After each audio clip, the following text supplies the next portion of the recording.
All right, so now let's ask about Illinois and Indiana. The big game of the week, it feels like, in the Big Ten, and a game with big implications for a team that could possibly go to the college football playoff. So Indiana home favorites here. And I will say this, Indiana has been running up the score on some of these teams, but we really haven't had like a prove it game quite yet for them. Meanwhile, Illinois handled business against Duke on the road. So who has the edge here? Illinois is the team that's certainly been tested more this season because, like you mentioned, they had that game on the road against Duke, and the Illini have been together longer. Now, Indiana, what was really unique about the Hoosiers last season, where it was Curt Cignetti's first year leading the Hoosiers. It was his first year in the Big Ten.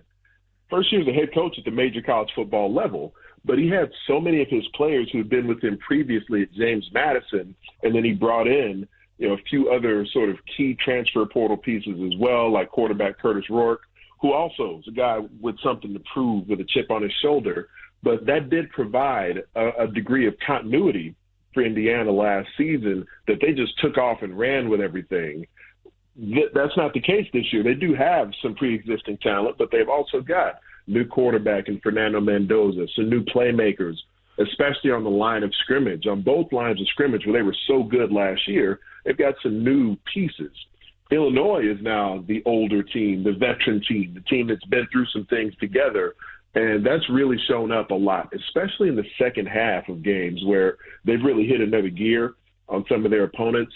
So I would say the intangible advantage certainly goes to the Illini. And a quarterback is Luke Altmaier, who's now a starter for his third year with this program. And when it gets into the red zone is where the Illini have been pretty special, where Luke Altmaier has been at his best. And it can be difficult. Once you get inside the 20, the confines of the field can make it tough for a quarterback to pass with precision or to even take off and run to find space. But they find a way to scheme Luke Altmaier, sort of an underrated athlete as a quarterback, but they get him on the move in the red zone, and they've been able to do some special things down there. And this is, in a top 20 class, it's certainly one of the top games of the weekend. And historically, with Illinois and Indiana both ranked, we haven't seen that since 1950, where both these teams have been ranked going into a game against each other. And I can't think of any time in my adult life where I would think there's championship implications when Illinois and Indiana are playing, not in hoops, but in football. Yeah. It's going to be a really fun one.